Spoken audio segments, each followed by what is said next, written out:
Olá, olá, mestres e aprendizes desse multiverso! Gente, quarto episódio de Gavião Arqueiro está entre nós.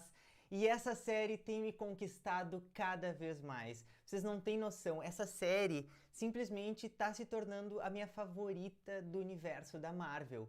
Ela consegue trazer tantas coisas legais que a gente vai discutir nesse vídeo aqui, mas antes de eu começar a falar sobre esse episódio, eu já peço para vocês se inscreverem no canal e ativar o sininho, porque toda semana eu tô fazendo live para falar sobre o episódio da semana, e assim, vai terminar Gavião Arqueiro, já vamos emendar para Boba Fett, pro livro de Boba Fett, então assim, para estar sempre por dentro, já se inscreve no canal e ativa o sininho para todas as notificações. Lembrando também que deixar o like aqui embaixo me ajuda demais, é de graça, vocês não pagam nada por isso, mas me ajuda com que o YouTube entenda que esse é um conteúdo relevante para mais pessoas que gostam desse mesmo conteúdo da Marvel, são apaixonados como a gente. E também, né, sempre lembrando dos comentários, a ideia é que a gente crie aqui uma comunidade para que a gente troque ideias, que fale sobre essas produções do Disney Plus, então não esquece de deixar um comentário aqui falando se gostou, se não gostou, perguntas sobre a série, vamos interagir aqui, vamos criar essa comunidade tão bacana no YouTube. E pra gente começar então, esse episódio, ele confirma mais uma vez a minha sensação sobre a série Gavião Arqueiro. Primeiro eu vou falar sem spoiler, tá? Então pode ficar tranquilo. Mas a minha sensação é que eu vou esperar até o final para poder afirmar isso com certeza, mas essa tá se tornando a melhor série da Marvel em 2021. E eu não digo isso a que eu mais gostei ou a que eu mais estou gostando, apesar de realmente estar com um hype muito elevado. Não posso dizer que essa é a minha favorita das quatro que a gente... das cinco, né? Porque teve o What If também. Das cinco que a gente teve esse ano. Mas eu posso dizer que essa série, ela consegue muito, com uma maestria, construir a ideia de uma série da Marvel. As séries anteriores, por que eu tô dizendo isso? Parece muito confuso, né? Porque as séries anteriores, WandaVision, Loki e Falcão e Soldado Invernal, o Kevin Feige já tinha afirmado que essas eram, na verdade, produções cinematográficas divididas em episódios.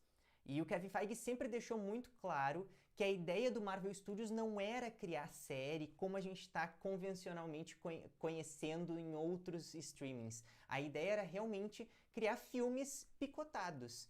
Só que o problema de se construir isso é que a história fica desconjuntada. A história pode não funcionar tão bem. Um corte errado custa muito para a gente conseguir realmente engajar a série. Em Loki, se vocês assistirem os vídeos que eu fiz na época, Loki foi uma série que me cativou muito, que eu adoro Loki, mas tem episódios que vão lá para baixo em questão de qualidade e tem outros episódios que não, que realmente foram excelentes e conseguem elevar, conseguem sustentar a série. Mas tem momentos ali que realmente é difícil, que dá uma vontade de desistir da série. Porque justamente é uma produção picotada. E Falcão, Gavião Arqueiro, pra mim, dá essa sensação de que a série realmente foi pensada para ser um evento em série. Então, cada episódio tem um núcleo, tem uma história por si só, que vai se conectando com os episódios seguintes. E isso é fantástico. A minha sensação é que realmente o Marvel Studios entendeu a pegada de como é fazer uma série, fazer realmente uma produção em formato de série e não uma produção longa-metragem picotada em outras partes. Isso porque os cliffhangers, os ganchos que ficam pro episódio seguinte, são muito bem colocados. E isso funcionou muito bem para que eu começasse esse episódio já com uma expectativa, com uma força, e não uma expectativa para levar à frustração. A ideia de realmente entender essa construção de uma grande história, mas com pequenos núcleos sendo formados. Diferente das outras séries que a gente vê que realmente era uma história toda picotada em várias partes. Então isso realmente me cativou e tem, assim, me pegado, assim, e me feito realmente querer assistir a série toda semana para ver qual que é a aventura, qual que é o momento que esses personagens estão vivendo. Esse quarto episódio, mostrou mais uma vez a dinâmica entre o Clint Barton e a Kate Bishop, que é fantástica. E diferente dos outros episódios, aqui a sensação é de que realmente eles estão num equilíbrio de protagonismo. Os 2 primeiros episódios, eles são bem focados na Kate, então assim, a gente vê todo o desenvolvimento, claro, é uma personagem nova, então tem toda a introdução dela, mas o terceiro episódio já vai muito mais pro lado do Clint, para as afetações, para tudo que ele sente por ser um super-herói, por estar vivendo aquela condição dele de deficiente auditivo quase surdo. Então, tudo isso a gente consegue ver esse dilema. E nesse episódio, eu senti um equilíbrio tão interessante, tão bom de ver realmente essa dupla trabalhando junto e essa ideia de mestre e aprendiz, mas de uma forma tão orgânica. Eu acho que eu já mencionei isso em outros vídeos. A Marvel acertou muito em escolher a Hailee Steinfeld porque ela simplesmente abraçou a personagem e se apoderou dessa personagem de uma forma fantástica. Ela tá muito à vontade sendo essa super-heroína, sendo essa aprendiz do Gavião Arqueiro. Isso é fantástico, isso não em nenhum momento soou forçado da personagem. Ela tem um jeito muito mais cômico, muito mais adolescente de lidar com as coisas, enquanto o Clint, ele já é aquele cara sênior que já viveu muita coisa, que já tá cansado, tá de saco cheio de muita coisa. E a atuação do Jeremy Renner traz muito disso. E funciona porque mostra de uma forma muito, muito bem elaborada como esse cara, ele é sisudo, ele tem essa seriedade nele, mas é muito mais porque ele foi moldado assim a vida toda. Então ele tem dificuldade para expressar suas emoções, a gente vai falar sobre um trecho quando a gente chegar na parte com spoiler, mas ele tem uma dificuldade em expressar os próprios sentimentos, a gente sente que ele está a ponto de desabar, a ponto de realmente abrir o coração e botar essa emoção para fora, mas ele não coloca. E isso, para mim, me chamou muita atenção. Eu vou mencionar, vou voltar nesse ponto quando a gente falar um pouquinho sobre spoilers. Outra coisa que eu acho assim fantástico é a cena de ação, é toda a construção da ação, focando muito nas armas, na forma como eles utilizam a munição. O que eu quero dizer? É muito diferente da gente ver uma cena de ação de luta, que a câmera vai na volta e vê esses movimentos, vê esses personagens lutando, e ter uma câmera que foque exatamente num projétil, como é o caso das flechas deles, e nesse momento, quando ela está focando na flecha, isso dá uma outra cara para a produção. A gente muda a perspectiva de uma maneira que a gente não tinha visto ainda na Marvel. Talvez a gente pode pegar, por exemplo, aquele momento de guerra civil que o Homem-Formiga está preso numa flecha do Gavião, que foi um vislumbre, foi um momento pontual. Mas aqui na série isso é recorrente. Tem uma cena ali que eles estão treinando e o Gavião ele tem um movimento que ele utiliza uma moeda, e esse utilizar uma moeda para ligar e desligar a TV, aquilo é um movimento muito sutil, mas a forma como a câmera trabalha de acompanhar aquela moeda, acompanhar todo o trajeto daquele projétil, e a gente se colocar nessa posição, isso é fantástico. Isso traz uma cara, uma assinatura muito própria para a série, coisa que a gente não tinha visto ainda no universo da Marvel. Então, isso é uma coisa que me chamou muita atenção e que é recorrente, mas é recorrente sem se tornar cansativo. Ótimo, ótimo, excelente. Eu quero ver mais esse modelo, porque justamente a gente está percebendo toda essa movimentação, toda essa construção do universo do Gavião Arqueiro. Fantástico. Eu tô curtindo muito. Olha ali, temos um comentário, Gavi God. Tem uma galera dizendo na internet que é assim, é Gavião Arqueiro ladrão, roubou meu coração. Pra mim, com essa série, o Clint Barton roubou meu coração, com certeza.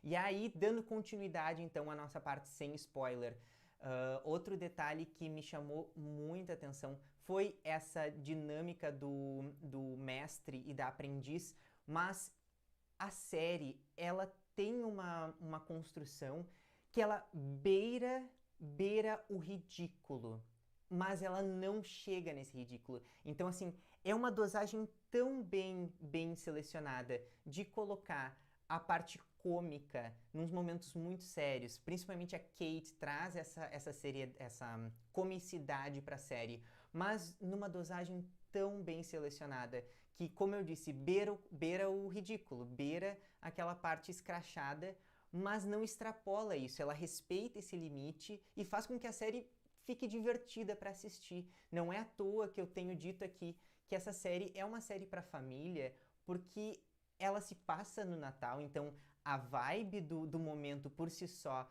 já nos coloca nessa sensação, nesse momento, mas a própria construção da narrativa, do roteiro, faz com que a gente se divirta. De novo, eu sinto muito prazer em assistir o episódio. Eu paro tudo que eu tô fazendo, porque primeiro eu quero prestar atenção naquilo para poder trazer aqui para vocês, mas primeiramente eu olho porque é uma série que realmente me pegou e tá me engajando muito bem. Eu sei que tem muita gente que critica o Gavião Arqueiro, Clint Barton, porque ele sempre foi esse personagem de escanteio. E ele nunca expressou essas emoções, ele nunca se construiu como um personagem assim que realmente importasse no universo da Marvel. E pra mim a sensação dessa série é que finalmente eu tô me importando com o Clint. Eu já tinha uma certa sensação de que tipo, eu quero me preocupar com ele. Eu não me preocupava, mas eu queria. Agora eu tô realmente conhecendo esse lado dele. Isso é muito legal. A partir de agora, vamos para a parte com spoiler. Então, assim, quem ainda não assistiu, pausa o vídeo aqui e volta a assistir depois que assistiu o episódio. Mas agora eu vou falar então sobre alguns pontos com spoiler que eu acho que são importantíssimos da gente conversar. Interação dos dois é impecável, concordo plenamente, Bezão. E com certeza esse ponto assim chama muita atenção por ter funcionado muito bem essa escolha de elenco. Mas aí vamos falar então de alguns aspectos com spoiler. A gente ainda não tem a confirmação de quem é a pessoa por trás de toda essa rede criminosa. Mas o início do episódio, como eu disse, o cliffhanger do episódio anterior, do terceiro episódio, né, o gancho que ficou para esse, foi excelente, porque eu comecei o episódio já, meu Deus, quem é que tá ali, o que que vai acontecer? E eu tomei um banho de água fria, porque aparece o Jack com a espada. Aí a mãe, a Eleanor, vê que é o Gavião Arqueiro, vê que é um Vingador e aí tudo se resolve. Ah, é um Vingador, vamos parar, tá tudo bem. E aí eles têm aquele diálogo que já tinha saído em trailer também, da Eleanor perguntando assim, tá, então vocês estão numa missão de nível Vingadores e tu quer levar minha filha.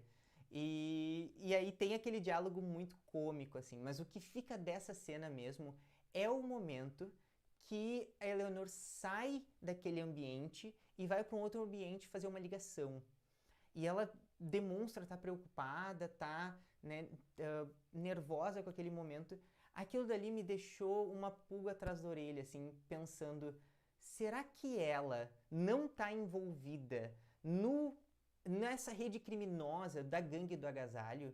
Eu não acho que ela seja aquela figura que a gente viu da Maya no início do episódio anterior, mas esse momento me leva a crer que ela tem alguma ligação com aquilo. Depois a gente descobre no decorrer do episódio que o Jack também ele tem uma participação, principalmente financeira, na parte do crime organizado, mas a Eleanor me deixou uma sensação...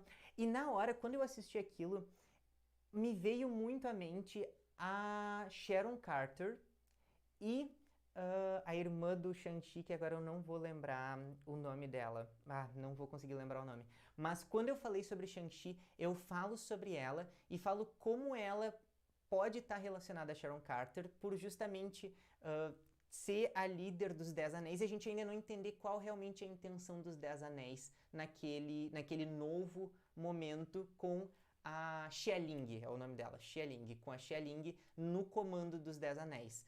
Além disso, a Sharon Carter tá ligada à Mercadora do Poder. Vocês sabem aqui no canal que eu aposto que a Sharon Carter é sim a Mercadora, mas a gente ainda não tem essa confirmação, então é difícil dizer. Mas esse momento me fez acreditar que talvez a Leonor esteja nessa rede e vai ser muito interessante a Marvel estar criando uma rede criminosa liderada somente por mulheres. Eu acho que isso é muito interessante, é muito legal, porque se a gente estabelecer esses paralelos, né, tem que ver agora para onde que a série vai se encaminhar com a Eleanor, mas se a série se encaminhar para esse lugar, eu acho que isso vai ser bem interessante para essa nova fase da Marvel. Então, não sei, eu não vi ninguém falando sobre isso na internet, mas me chamou a atenção. Não sei se vocês também ficaram com essa impressão, já comenta aqui embaixo também pra gente trocar uma ideia sobre isso. Mas essa foi a minha impressão sobre a Eleonora, a função dela nesse momento. E o Jack ficou meio de escanteio. E o momento ali da discussão, só para concluir esse início, eu acho que foi muito legal ver a Kate se aproximando do Jack, assim, baixando um pouco a guarda, e ela realmente vendo a mãe feliz. Eu acho que esse momento foi um momento tão poético, foi tão bem construído, e de novo a Helen Steinfeld, ela é uma atriz incrível, ela tá trazendo uma personagem com camadas numa série, né, numa introdução de uma série, ela já tá conseguindo trazer uma personagem que a gente consegue entender mais sobre ela, e isso é muito legal. Eu acho que tá indo muito bem o desenvolvimento dessa personagem pro futuro da Marvel. Vamos seguindo então mais pra frente ali, então na parte que o Clint ele tem um momento com a Kate, depois que eles já treinaram, que a Kate proporcionou todo aquele momento de celebração natalina, que foi também um momento tão mágico. Como eu disse na parte sem spoiler, a série ela consegue trazer uma dinâmica mestre e aprendiz de uma forma muito, muito suave e muito emocionante de se assistir.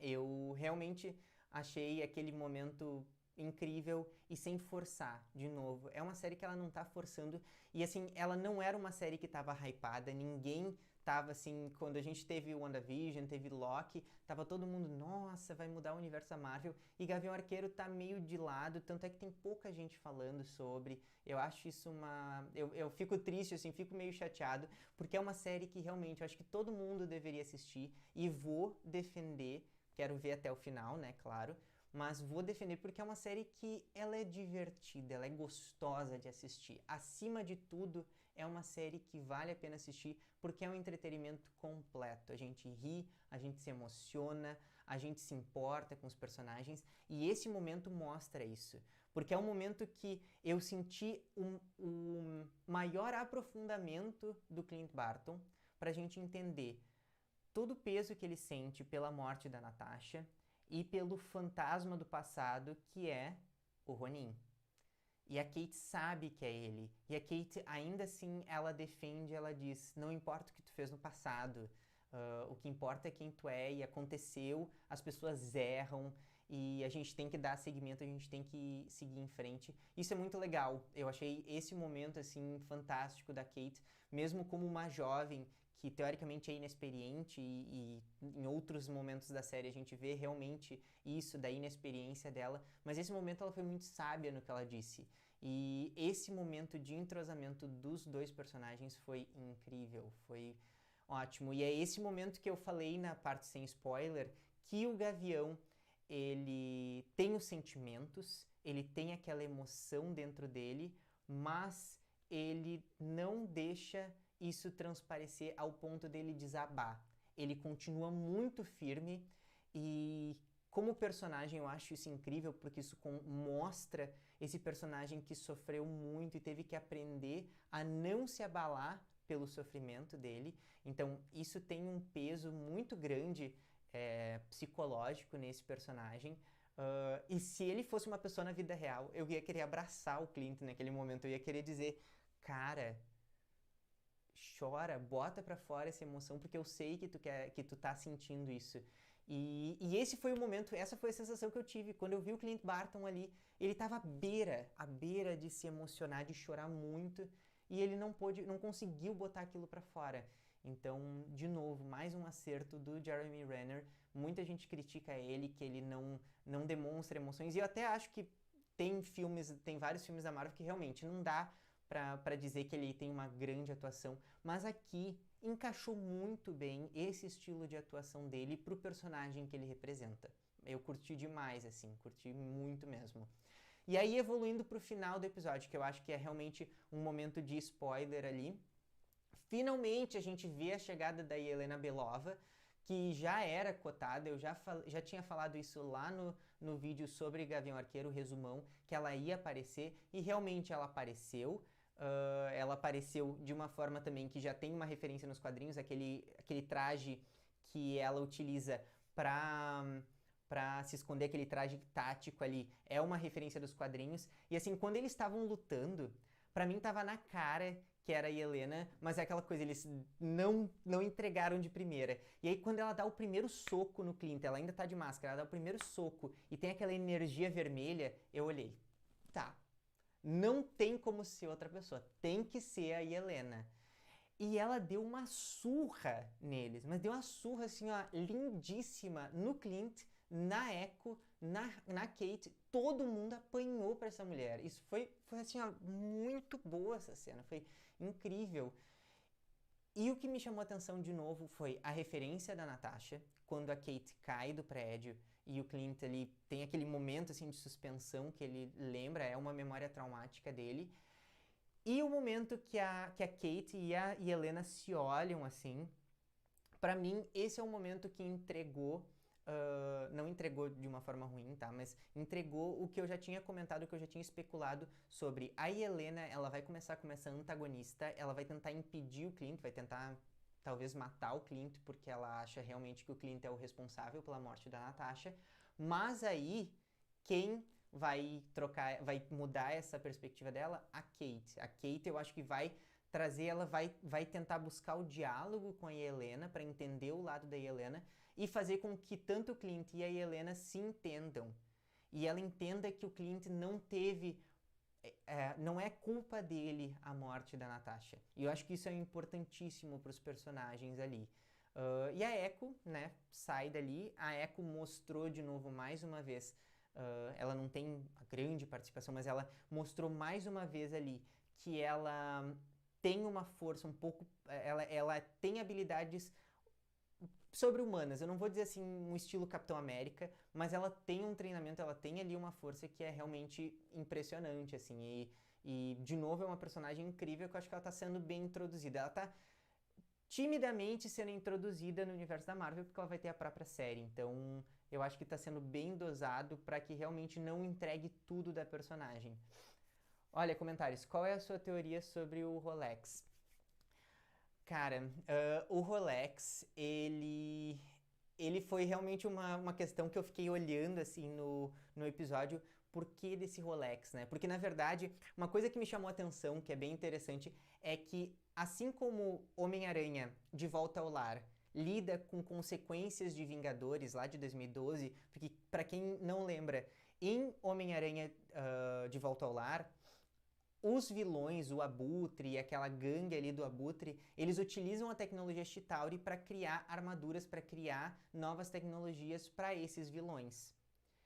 E isso volta agora, esse reflexo volta agora em Gavião Arqueiro, só que agora não mais lá na Batalha de Nova York, em 2012, mas sim agora com o Ultimato, porque existe a destruição da instalação dos Vingadores em Ultimato, né, por causa do Thanos, e aí os resquícios daquilo são pegos pelo crime organizado, né? Tinha aquele leilão, claro, que estava vendendo esses itens, mas o crime organizado está indo atrás disso para utilizar essa tecnologia. Então, olha de novo essa construção da Marvel de não deixar de lado, não esquecer o passado. Ela sempre traz uma referência. Eu acho que isso é interessantíssimo para a construção desse universo, para que a gente se interesse cada vez mais por esse universo da Marvel. E ele se torne uma coisa canônica, né? Hoje tu tem que assistir, né, 20 filmes para entender o que está acontecendo no universo agora. Mas a minha questão com o Rolex, eu acredito que o Rolex ele tem alguma coisa relacionada justamente com a participação do Ronin na morte da Natasha. Eu acho que o Rolex ele pode se tornar, por ser, né, um relógio, por ser um mecanismo assim, ele pode justamente trazer algumas respostas envolvendo essa morte. Porque, de novo, a Echo tá atrás do Ronin. Ela acredita que o Ronin matou o pai dela. Quando ela chegou na instalação dos Vingadores, ela encontrou... Na verdade, ela não chegou nas instalações, né? Mas quando ela viu todos aqueles itens dos Vingadores na sede ali do leilão, ela sabe que aquilo dali tudo está relacionado ao Ronin de alguma forma. Então, para mim, o Rolex ele vai ser uma forma da Echo rastrear e descobrir quem é o Ronin. Porque para Echo, o Ronin ainda é essa figura. A Helena, por outro lado, já sabe que o Ronin é o Gavião. E até eu fico pensando se daqui a pouco a Helena não vai se associar a Echo. Porque naquele momento de luta ali, tava todo... Os únicos que estavam juntos ali era a Kate e o Clint. Porque fora isso, tava todo mundo contra todo mundo. Uma loucura. Então, a minha sensação é que o Rolex vai ser uma chave para Echo descobrir quem é o Ronin, que é o Clint, e aí gerar esse conflito final, esse momento realmente de luta, de combate final ali, e talvez a gente descobrir quem está por trás de todo esse crime organizado. Eu espero que a gente descubra. Mas vamos ver. Para mim, essa é a questão do Rolex envolvendo o Gavião Arqueiro. Mas e aí, o que vocês acham? O que vocês têm pensado sobre essa série? Eu realmente, como eu digo, eu tô apaixonado pela série. Clint Barton, ladrão, roubou meu coração, entendeu? Essa série realmente, em uma questão de construção, de concepção, ela é fantástica. Ela tá sendo muito bem construída e a Marvel tá fazendo um trabalho excelente com essa produção aqui, que traz uma cara um pouco diferente em comparação às anteriores. Isso tudo eu já tô pensando para quando a gente chegar ao final da série pensar, será que a Marvel vai aprender com o Gavião Arqueiro? Será que ela vai se dar conta do trabalho que ela tá fazendo? Porque eu gostei muito mais desse estilo do que... Eu gosto muito das séries anteriores, né? Eu não posso negar que elas são ótimas, mas Gavião Arqueiro traz um tempero um pouco diferente, uma pegada um pouco diferente que tem me interessado bastante. E vocês, o que vocês estão achando? Já deixa nos comentários aqui pra gente interagir, pra gente criar essa comunidade, esse senso de muitos fãs da Marvel que gostam dessas séries. Lembrando que todas as quartas-feiras eu tô fazendo live aqui às 8h30 da noite, porém, na semana que vem é a pré-estreia de Homem-Aranha Sem Volta Pra Casa e no horário da nossa live eu estarei assistindo a Homem-Aranha. Então, na semana que vem, a live vai ser um pouco mais cedo, a live vai ser ao meio-dia, vou fazer ao meio-dia, tá? Para que vocês assistam de manhã e aí ao meio-dia a gente possa conversar e quem não puder assistir também, claro, ao vivo, depois assiste a gravação, mas pra gente conversar um pouco sobre esse episódio, não deixar ele passar e não deixar que eu seja influenciado por Homem-Aranha, porque eu não sei, eu tô acreditando que Homem-Aranha vai influenciar muita coisa do universo da Marvel, principalmente talvez o último episódio de Gavião. Será? Não sei. A Marvel traz essas surpresas que a gente não pode esperar. A gente estava falando sobre Rei do Crime, se o Demolidor aparecer em Homem-Aranha, faz muito sentido o Rei do Crime aparecer no último episódio de Gavião uma semana depois. E aí a loucura tá feita. E aí, entendeu? O multiverso... enfim. Mas estarei então presente aqui ao meio-dia da quarta-feira pra gente falar sobre esse quinto episódio, o penúltimo da série. Tô curtindo muito, então vamos falar sobre essa série, vamos fazer com que mais pessoas conheçam, porque realmente é uma produção que vale muito a pena.